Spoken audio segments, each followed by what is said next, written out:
collection of books written by human authors under the inspiration of God. This book contains readings about God's revelation and the plan of salvation for mankind. Pengertian Kitab Suci. Kitab Suci atau disebut juga Alkitab merupakan kumpulan buku yang ditulis oleh penulis manusia dengan ilham dari Allah. Buku-buku tersebut berisi tulisan tentang wahyu Tuhan dan rencana keselamatan umat manusia. Differences between Catholic and Protestant scriptures. There are distinct differences between the Catholic scriptures and the Protestant Christian scriptures. The difference is in the number of books. In Catholicism, there are 46 books of the Old Testament, while in Protestant Christianity, there are only 39 books of the Old Testament. The number of books in the New Testament is the same, that is 27 books. There are 7 books that are recognized by the Catholic Church as holy books, while Protestant Christians do not recognize the 7 books as holy books. The 7 books are often called deuterocanonicals. Deuterocanonical comes from the Greek, which means including the second canon. Included in the Deuterocanonical are: first, the book of Judith; second, Tobit's book; third, the book of Maccabees 1; fourth, the book of Maccabees 2; fifth, the book of Wisdom; sixth, the book of the son of Sirach; and seventh, the book of Baruch. Perbedaan Kitab Suci Katolik dan Protestan. Kitab Suci Katolik dan Kitab Suci Kristen Protestan memang ada perbedaan yang khas. Perbedaannya adalah pada jumlah kitabnya. Dalam Katolik ada 46 kitab Perjanjian Lama, sedangkan dalam Kristen Protestan hanya 39 kitab Perjanjian Lama. Sedangkan kitab Perjanjian Baru jumlahnya sama, yakni 27 kitab. Ada 7 kitab yang diakui oleh Gereja Katolik sebagai kitab suci, sedangkan Kristen Protestan tidak mengakui 7 kitab tersebut sebagai kitab suci. 7 kitab itu sering disebut Deuterokanonika. Deuterokanonika berasal dari bahasa Yunani yang artinya termasuk kanon kedua. Yang termasuk Deuterokanonika adalah yang pertama, kitab Yudit; yang kedua, kitab Tobit; yang ketiga, kitab Makabe pertama; yang keempat, kitab Makabe yang kedua; yang kelima, kitab Kebijaksanaan; yang keenam, kitab Putra Sirak; dan yang ketujuh, kitab Baru. While the book of Genesis to Malachi is called Proto-Canonica, the first canon, is equally recognized by Catholic and Protestants.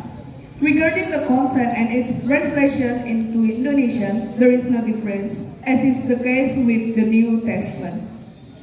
Sedangkan kitab Kejadian sampai dengan Maleaki disebut Proto-Kanonika atau kanon yang pertama, sama-sama diakui oleh Katolik dan Kristen Protestan. Mengenai isi dan terjemahannya ke dalam bahasa Indonesia juga sama, tidak ada bedanya. Demikian juga dengan Perjanjian Baru. Paling kanan adalah Nabi Amos, yang digambarkan sedang dalam posisi menegur orang lain dan sedang membangunkan orang itu lewat telinganya. Yang paling kiri adalah Nabi Hosea, yang digambarkan dalam posisi mengajak dan menopang orang lain agar mau bangkit dan bergerak. Kedua posisi ini sesuai dengan keempat perikop yang menjadi bahan permenungan BKSN 2022. Dua perikop dari Nabi Amos bercirikan teguran dan peringatan, sedangkan dua perikop dari Hosea bercirikan ajakan dan pengharapan. Kemudian cahaya dengan 4 warna. Ini menggambarkan 4 subtema BKSN 2022, yakni harapan untuk menangkis mentalitas keagamaan palsu, harapan untuk melawan ketidakadilan, harapan untuk mengenal kasih setia Allah, dan harapan untuk mengenal Allah yang penuh kerahiman. Cahaya yang tampak memancar dari horizon terjauh melambangkan harapan yang tidak dapat disamakan dengan sekedar optimisme. Harapan selalu melampaui prediksi manusia dan juga menginspirasi perjuangan hidup manusia. Ada intervensi Tuhan di dalamnya. Kemudian dua lingkaran yang saling berhadapan. Lingkaran pertama adalah lubang hitam yang melambangkan kematian, penderitaan, musibah, dosa, dan kejahatan. Lingkaran kedua adalah lingkaran putih yang tampak tidak penuh tetapi memengaruhi latar. sehingga tampak lebih terang. Lingkaran putih ini melambangkan begitu besar dan agungnya rencana keselamatan Tuhan di dunia. Dan yang keempat adalah tema BKSN 2022 dan kutipan utama kitab suci. Tema BKSN 2022 adalah Allah sumber harapan hidup baru. Sedangkan kutipan utamanya adalah carilah Tuhan maka kamu akan hidup. Amos 5 ayat 6. Tema ini secara utuh diilustrasikan dalam keseluruhan gambar. Tuhan menegur kejahatan manusia, tetapi sekaligus memberikan harapan baru melalui para nabi. Alih-alih membiarkan umatnya terus berada dalam kegelapan, Ia membangkitkan mereka untuk hidup baru. Demikian materi yang dapat kami sampaikan. Terima kasih. Berbohong pada orang tuanya hingga suatu ketika ia ingin berangkat ke sekolah. Orang tuanya duduk di teras rumah sambil minum teh. Mama, anakku Theo. Yang kosong kayak mama itu. Pulang nanti kode sekolah bang tidur kamar adanya. Sore, masih tugas ini. Pensarnya, satu jam. Tidak boleh pak, nanti nggak siap kalian ke bang guru lagi. Oke lah mam, baiklah ke sekolah pak.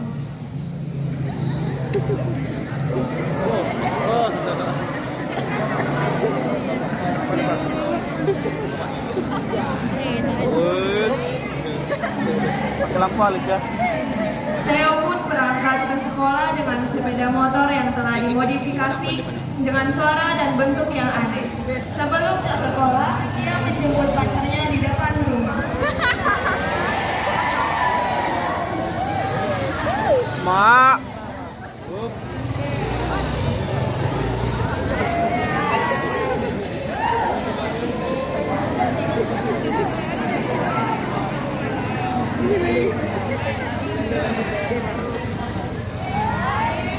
Kapan saya?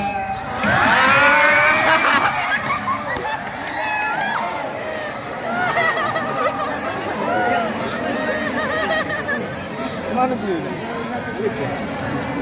Iya, lagi juga saya.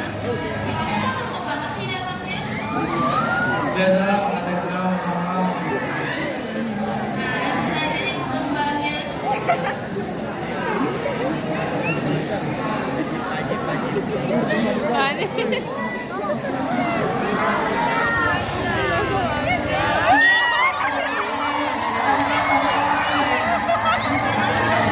Beberapa teman Theo yang juga bolos dari sekolahnya. Mereka bukanlah teman satu kelasnya Theo dan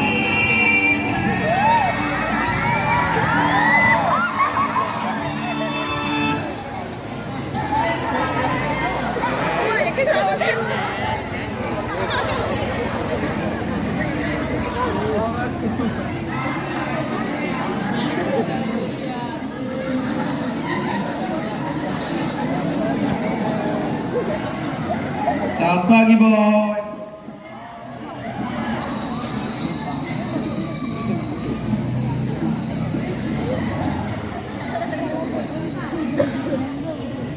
Theo, boleh tak kan? Woi, apa yang maksud? Slow lagi, jangan berat cewek ini. Udah. Ayo aja nih kita yang balapan itu. Jadilah, apa pulang nggak jadi. Kita joy. Nanti kok nak tadi dapat zoom. 50 lah per orang. 50. Gaya ini taruhan sulit ah. Wah, benar tambah hutang. Atong 200 lah. Gimana saya tunjuk?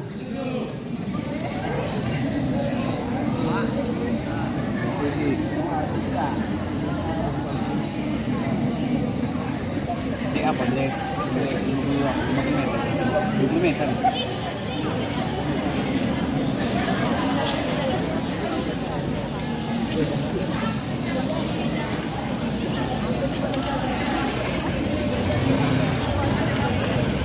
Tancap gas, namun tak jauh dari garis start Theo oleng dan jatuh.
nih topeng. Kenapa si Teo? Kenapa si Teo? Silakan Teo. Apa?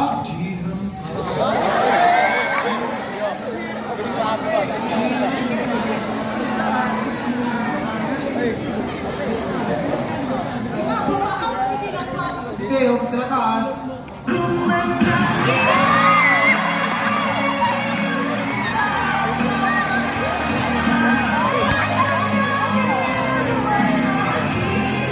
Agnes pun pingsan mendengar bahwa Theo mengalami kecelakaan.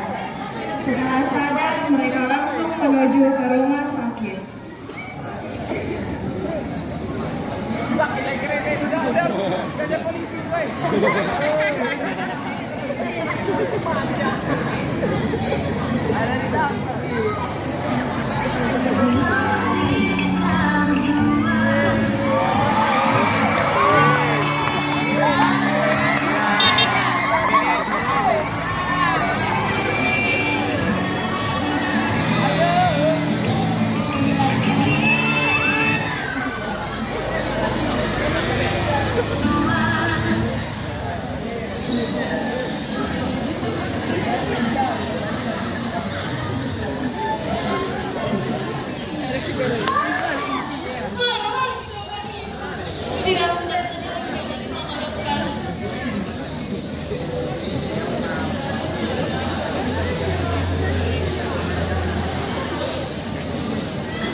Apakah ini benar dengan keluarga saudara Theo? Iya dokter.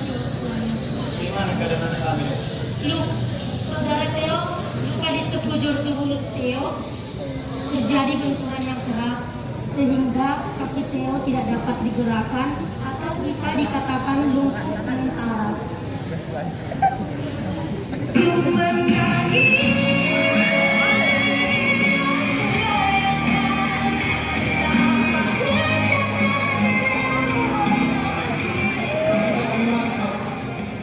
Tapi jangan terlalu lama karena saudara Theo masih butuh waktu untuk istirahat.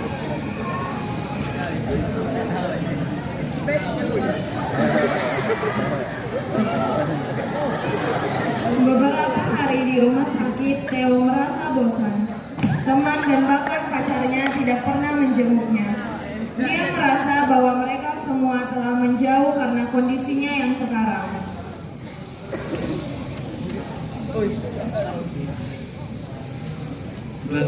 Gimana hidup ini? Lu nggak ada lagi yang peduli. Udah miskin, sengsara lagi, Agnes berniat untuk mengundang pastor dan para umat untuk mendoakan Theo agar lekas sembuh.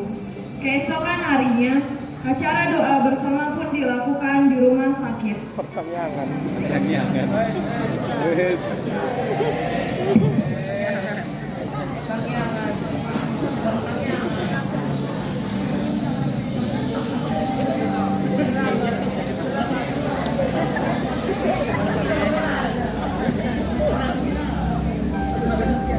Saudara-saudari terkasih, sebelum kita memulai doa untuk berkaitan kesehatan saudara kita Theophilus, marilah kita melakukan sharing Injil seperti yang biasa kita lakukan. Mari kita buka kitab suci dari Yohanes 3 ayat 13 sampai 17. Tidak ada seorang pun yang telah naik ke surga selain daripada Dia yang turun dari surga, yaitu Anak Manusia. Dan sama seperti Musa meninggikan ular di padang gurun, demikian juga Anak Manusia harus ditinggikan, supaya setiap orang yang percaya kepadanya beroleh hidup yang kekal. Karena begitu besar kasih Allah akan dunia ini, sehingga Ia telah mengaruniakan Anaknya yang tunggal, supaya setiap orang yang percaya kepadanya tidak binasa, melainkan beroleh hidup yang kekal. Sebab Allah mengutus Anaknya ke dalam dunia bukan untuk menghakimi dunia, melainkan untuk menyelamatkannya oleh Dia. Demikianlah Injil Tuhan. Setelah kita mendengarkan Injil Tuhan, marilah kita memberikan kata atau kalimat kepada saudara-saudara. Menyelamatkan, menyelamatkan, menyelamatkan. Kasih Allah, kasih Allah, kasih Allah. Hidup yang kekal, hidup yang kekal, hidup yang kekal. Baik, terima kasih atas partisipasi para saudara-saudari. Marilah kita mendengarkan renungan dari pastor kita. Baik, terima kasih. Shalom untuk kita semua. Saudara-saudari yang dikasihi oleh Tuhan. Seringkali kita menjumpai pergumulan dalam hidup ini yang membuat kita akan jauh dari Tuhan. Hal ini karena kita dibelakang oleh keindahan duniawi. Maka dari itu, mari kita ubah diri kita. Perubahan benar-benar harus terjadi dalam diri kita sendiri dan harus ada dalam hidup kita. Terima kasih. Demikian acara doa untuk kesehatan teman kita Theophilus. Kiranya Theophilus diberikan kesembuhan.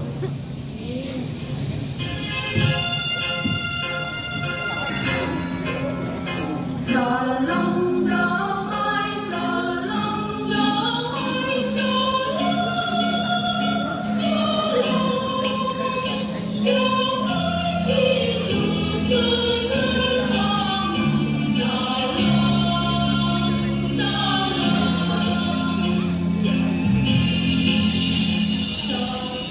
Setelah selesai ibadah, Theo mengajak orang tuanya mengobrol dan meminta maaf pada orang tuanya.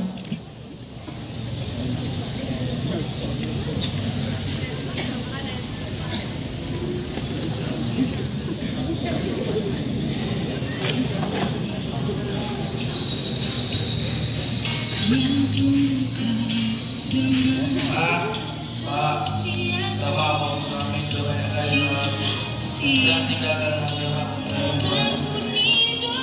Ada yang menjauh dari mata, yang menjauh dari Tuhan. Ingat Theo.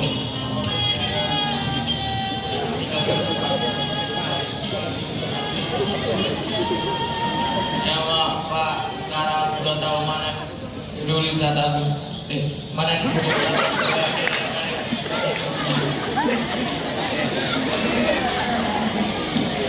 Akhirnya Theo pun sadar akan kesalahan yang ia lakukan dan hal yang dia alami memberikan pengajaran baginya bahwa meninggalkan Tuhan demi hal dunia hanya akan membawa kita pada keindahan sesaat dan penderitaan. Namun jika selalu berpegang pada janji keselamatannya, maka kita akan hidup bahagia. Milikilah ketegasan dalam mengikut Kristus, maka kamu akan diselamatkan.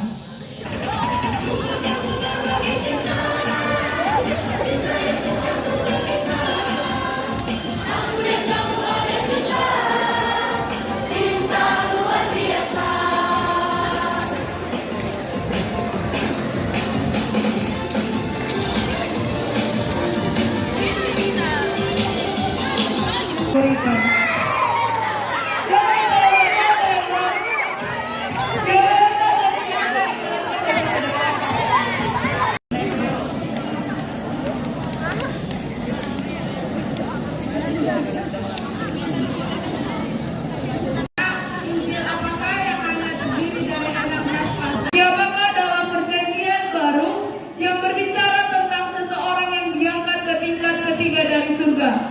3 menit dari sekarang.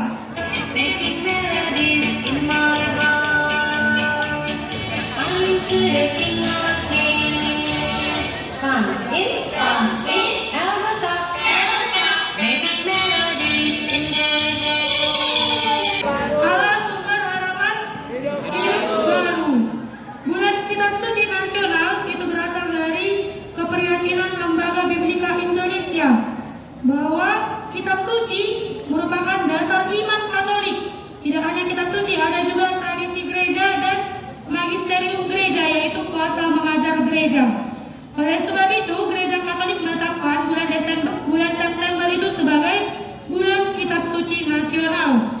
Nah, dari tema tadi, Allah sumber harapan hidup baru, itu merupakan salah satu keprihatinan gereja terhadap situasi yang terjadi dalam kehidupan umat atau dalam masyarakat. Selalu saya jelaskan di kelasmu bahwa gereja itu juga turut mengambil bagian dalam kehidupan Kehidupan apa kawan?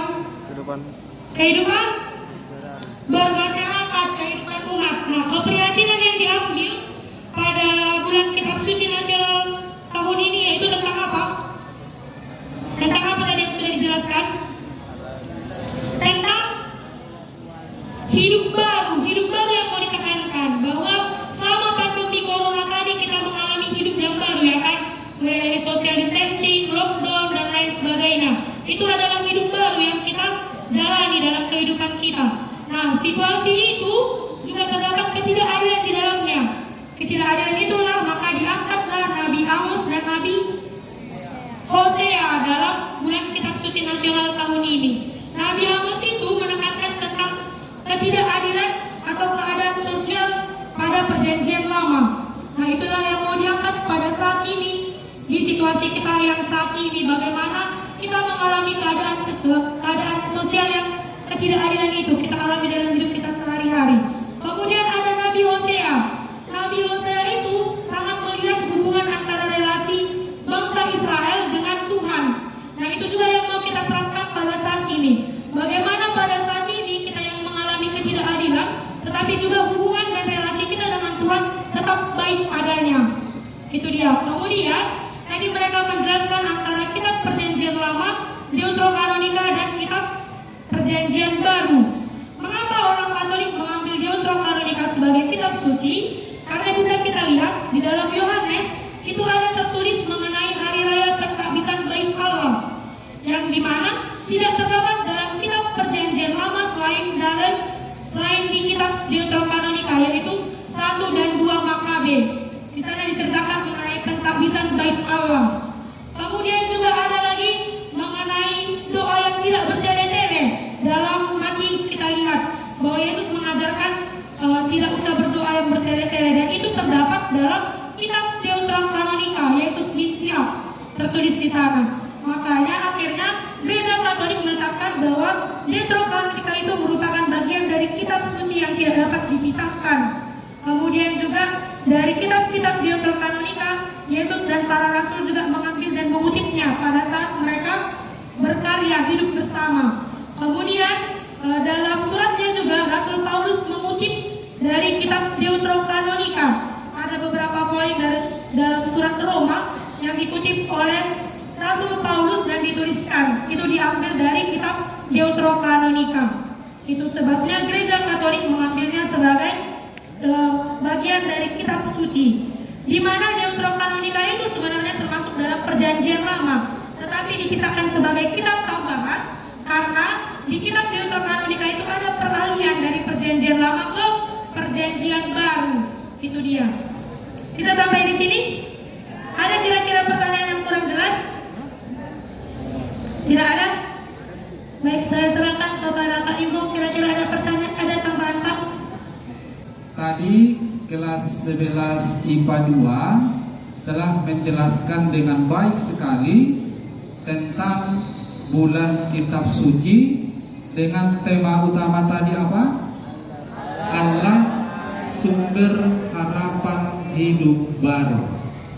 Mereka telah buat bentuk permainan, bentuk lagu, ada drama, luar biasa kelas 11 IPA 2. Sekali lagi tepuk tangan untuk mereka. Yang meriah. Kalau yang meriah begini kawan, salah. Itu versi kamu, versi Pak Limbong beda. Tepuk tangan 3 kali.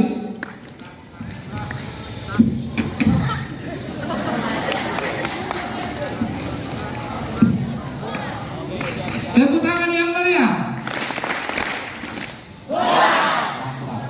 Yang koprak, tepuk tangan yang meriah. Kalau tepuk tangan saja cukup sekali ya. Kalau ikut meriahnya begitu. Tepuk tangan untuk mereka. Tepuk tangan yang meriah untuk mereka. Tepuk tangan untuk saya. Baik. Teman,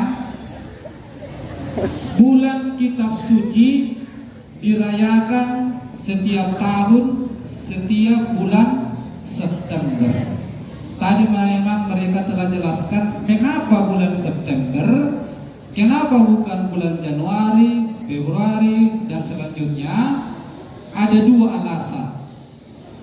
Intinya ya, yang pertama, dalam dokumen gereja, terutama Konsili Vatikan kedua, di situ ada bagian verbum. Verbum itu adalah kitab suci. Khusus dalam artikel 22, di situ dijelaskan hendaklah kitab suci dihayati sebagai dasar iman kekristenan. Ketika itu dijelaskan dalam dokumen itu mau diaplikasikan untuk umat. Maka dicarilah waktu yang tepat untuk mengaplikasikannya ke seluruh umat. Terima kasih kamu telah bicara, saya bicara di depan. Padahal saya bicara ini penting sekali, karena saya ada di sini sebagai wakil dari Allah. Karena yang saya sampaikan adalah sabda Allah. Nah, lalu oleh para uskup melalui KWI pada tahun 1977 ditetapkanlah bahwa minggu pertama setiap bulan September itu menjadi minggu kitab suci. Lalu mereka melihat jangan hanya satu pekan atau satu minggu, baiklah 1 bulan penuh kita buat itu menjadi suatu pendalaman tentang kitab suci. Maka sejak saat itu teman-teman yang baik, Gereja Katolik secara sah bahwa setiap bulan September menjadi dinyatakan sebagai bulan kitab suci. Nah, sekarang bulan apa? Bulan, makanya kita juga melaksanakan bulan kitab suci. Itu dasarnya yang utama ya. Kemudian kitab suci atau Alkitab, dari nama saja sudah tahu kita ya, Alkitab, Alkitab atau kitab suci. Kitab artinya buku, suci artinya kudus. Iya kan, berarti buku yang kudus. Berarti memang kitab suci itu sungguh-sungguh dikatakan kitab yang kudus. Mengapa dikatakan dia kitab yang kudus? Minta tolong kamu di sini memperhatikan kawan saja, kawan bapak ya, tunjukkan dulu. Ya, ini dia. Dikatakan kitab yang suci. Kitab suci ini terjadi berbeda dengan terjadinya Al-Quran misalnya. Ini kan ada umat kita Muslim ya. Kalau kita baca secara Al-Quran itu kan, itu ayat-ayatnya langsung diturunkan oleh Allah Subhanahu Wa Taala kepada Nabi Muhammad. Kalau tidak salah, mudah-mudahan tidak salah, dengan jumlah bab 114 bab ya, dengan jumlah ayat 6.236 ayat. Itu langsung diturunkan oleh Allah Subhanahu Wa Taala kepada Nabi Muhammad. Tetapi kalau Alkitab ini tidak seperti itu. Ini ditulis oleh para penulis kitab suci. Awalnya kan kitab suci itu ada berapa bahasa? Ada 3 bahasa. Bahasa Batak, bahasa Nias, ya. 3 bahasa ya. Yang pertama bahasa Ibrani, yang kedua bahasa Yunani, yang ketiga bahasa Arab, bukan Arab. Lalu oleh Santo Hieronymus, orang Korea itu ya, Santo Hieronymus menerjemahkan terutama 2 bahasa itu, bahasa Yunani dan bahasa Ibrani itu ke dalam bahasa Latin. Lalu nanti dari bahasa Latin diterjemahkan hampir ke seluruh bahasa di dunia ini. Untuk bahasa Indonesia kawan tidak langsung dari bahasa Latin ke Indonesia, dari Inggris ke Melayu dulu, karena bahasa asli Indonesia kan Melayu, bukan bahasa pesisir, tapi Melayu. Dari bahasa Melayu nanti diterjemahkan dia dalam bahasa Indonesia. Dari bahasa Indonesia diterjemahkan dia ke berbagai bahasa daerah. Ya, ada bahasa Nias, bahasa Nias toh. Ada bahasa Batak, Kota Doba, bahasa Batak.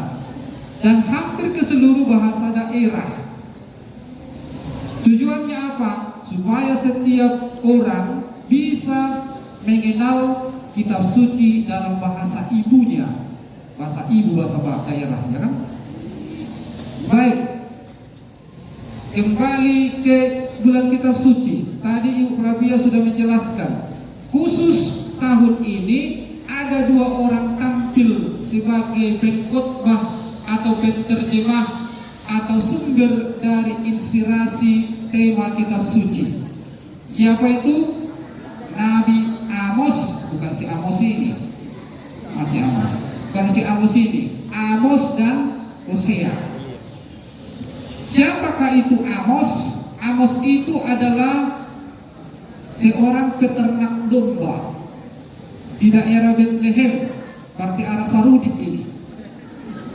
Kemudian selain peternak, dia seorang pemetik buah.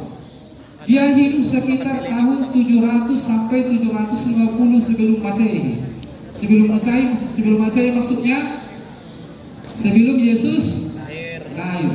Berarti 700 sampai 750 tahun lagi Yesus lahir, sudah tampil atau sudah hidup Nabi Amos.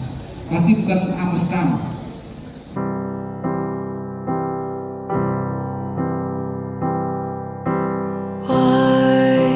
Man say only fools